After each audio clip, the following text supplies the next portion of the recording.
Welcome to the Real News Network. I'm Sharmini Pires coming to you from Baltimore.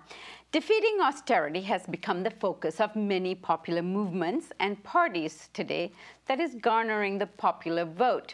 The rise of Bernie Sanders in the US, the Syriza party in Greece, and Podemos in Spain could attest to the fact that ordinary people have had enough. Canadians are also fighting back years of austerity amid a federal election campaign.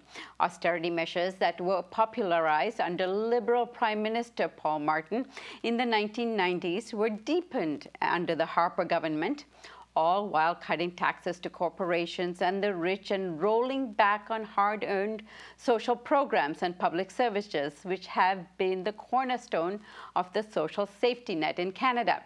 Now with us to discuss these issues are Nora Loreto and Drew Oyajay. Nora is the author of From Demonized to Organized, Building the New Union Movement. She's also editor of Rebel.ca series titled Up, Canadian Labour Rising. And she joins us today en route to Toronto. And Drew is a writer and organizer based in Montreal. He is co-founder of Media Co-op and author of Paid with Good Intentions, Canada's development NGOs from idealism to imperialism. He is also a coordinator of Unite Against Austerity campaign. Thank you so much for joining us, both of you. Thank you for having me. So let's dive right in here to the Conservative government's austerity budgets. Over the years that they have reigned, they have generated unprecedented poverty among Canadians, and particularly Canadians most at risk. Given that this is an election year, the 2015 budget doesn't look any more promising for working Canadians either. So, Nora, how does this compare with the positions that other parties have taken in terms of their election platform? With the parties focusing on the middle class, I think that there is, it's clear that they know through polling that families are feeling the pinch of decades of austerity. Really, it's not just a Conservative problem. But we haven't really seen the big promises from the parties yet. However, we have seen a lot of talk about a minimum wage, which is obviously really important, and that's coming from the NDP. We have the Liberals who are trying to promise to do better, especially around parental leaves, but it's very unclear as to whether or not that is going to be a policy that will actually make a difference. And quite frankly, for the really big issues, poverty, children's poverty, of job creation, we haven't heard much. We know that police will have more police hired under an NDP plan. So that, I guess, is a kind of job creation strategy. And then, of course, Harper wants to hire more soldiers, which is another kind of job creation strategy. But we really haven't heard very much. Part of that, of course, is it's the last week of August. And I'm sure we will hear something from all of the parties within the next couple of weeks. So, Drew, you work on this issue. Do any of the other party platforms look more promising for ordinary Canadians? Well, like Nora said, I mean, the NDP does have some good platform points. The Liberals are sort of trying to talk that talk, but I think that their track record shows that they campaign to the left and govern to the right. So I think there's a lot of reason to be really suspicious of any kind of liberal wealth redistribution scheme. Yeah, I think fundamentally what we need to look at is where austerity comes from, and it doesn't come from really the parties. It comes from the ruling class. It comes from the 1%. So the Canadian Council of Chief Executives, which is sort of a group of the biggest Canadian CEOs, is really one of the biggest groups pushing this, and their current president is John Manley, who's a former high-ranking Liberal minister, and they're the ones who are really pushing a lot of these issues, whether it's trade agreements that sort of lock Canada into economic policies that it can't really change, or whether it's distribution of wealth upward through corporate tax cuts and cuts to the public service and social programs. The Harper government's cut 37,000 estimated public sector jobs. So they've really continued on the legacy of the Liberals, who actually had an even deeper, if you can imagine, economic or fiscal austerity that they imposed on Canada. All right, let me pose a question to you. If you were advising, Drew, say one of the party platforms to really up their platform in order to address the social economic development of the people, of ordinary people, people most harshly affected over the years, what would you be advising them? Well, I think the first thing we need to do is not be, so there's two different issues here, right? There's what's going to appeal to the public, and then there's what's actually good policy. And those are different things, because I think the media has the public really scared. So, for example, you have Thomas Mulcair, who's the leader of a Social Democratic Party, and sort of under fire recently because he made some positive comments about Margaret Thatcher. So I think what we see is that all the parties are sort of buying into this sort of a consensus that seems to have emerged, which says, you can't raise taxes on corporations to have economic growth. You can't invest in the public sector. You can't spend too much money. You can't invest in social services and so on, which actually doesn't make economic sense. But the sense that it does make is the continued transfer of power to the economic elite, basically, and to the people like the Canadian Council of Chief Executives and their investors. And so you have inequalities growing at a faster rate than it's ever grown in Canada, and you don't really have any of the parties taking that on head on. And so the things that you would do to do that are, create public sector jobs, which are not capital intensive, but they create, I think, $1 billion into the public sector creates 20,000 jobs, and $1 billion into the resource extraction sector creates like 500 jobs. So you have really different, really big contrast there. But where is the government choosing to sort of put its investment? It's into resource extraction. So I think that's the problem right there, is that it's friendly to huge corporate profits, but it's not friendly to creating employment and actually helping out people and creating an economy that actually distributes the wealth more equally. Nora, I remember being at the G20 summit, I think 2010 in Toronto, and this is shortly after the 2007-2008 economic market crash and economic downturn or depression we were in. And Stephen Harper was so eager to sign on to the latest austerity measures and promising to deliver on them. Now we can see the impact of that over the years. Give us a sense of why austerity isn't in the best interest of ordinary Canadians.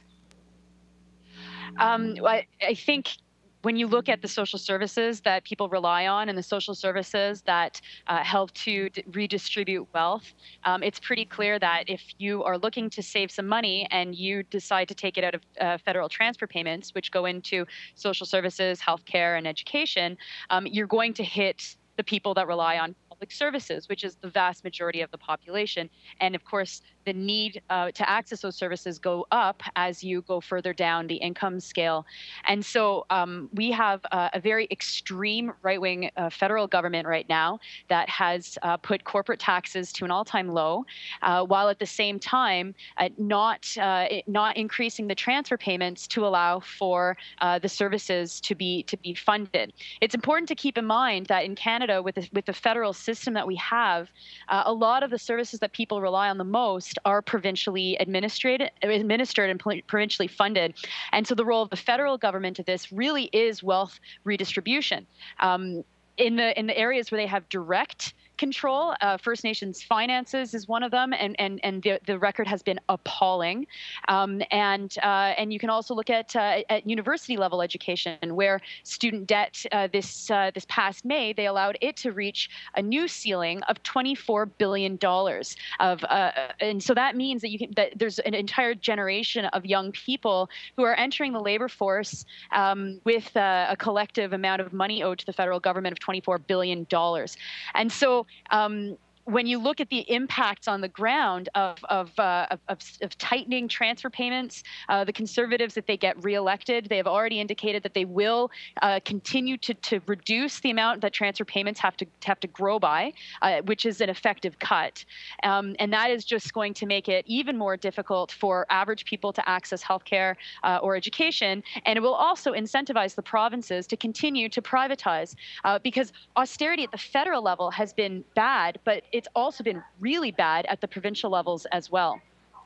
So, Drew, give us a sense of whether these austerity measures, we can look around the world actually and see that, austerity is just not in the interest of ordinary people, and more ordinary people are starting to realize this. So it seems to me that, when you look at places like Greece, despite of the fact that people voted to, reject austerity and say no to getting further into debt and the promises being made to the European lenders at the cost of austerity, people are clearly saying no. So democracy seems to be failing, and the interest of the elite and the corporation seems to be excelling in these crises.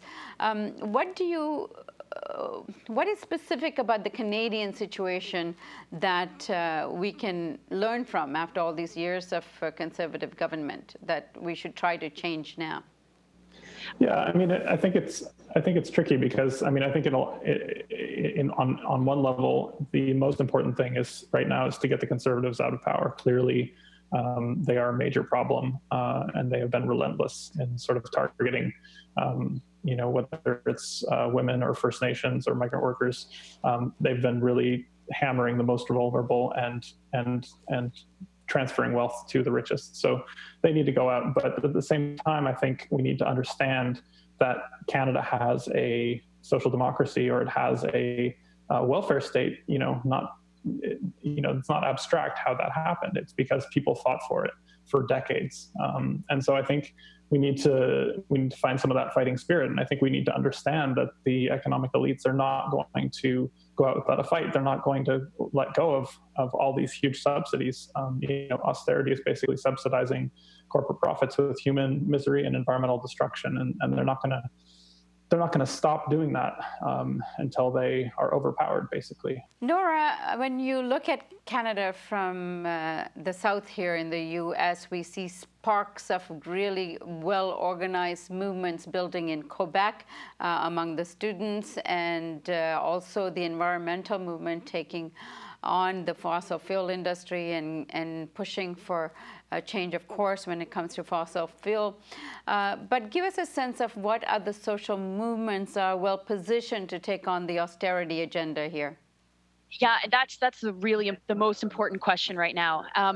As we have now experienced 9 years of Harper, I think people are realizing that actually the question of how strong our democracy is the most important question, and we're realizing that decades of free trade agreements have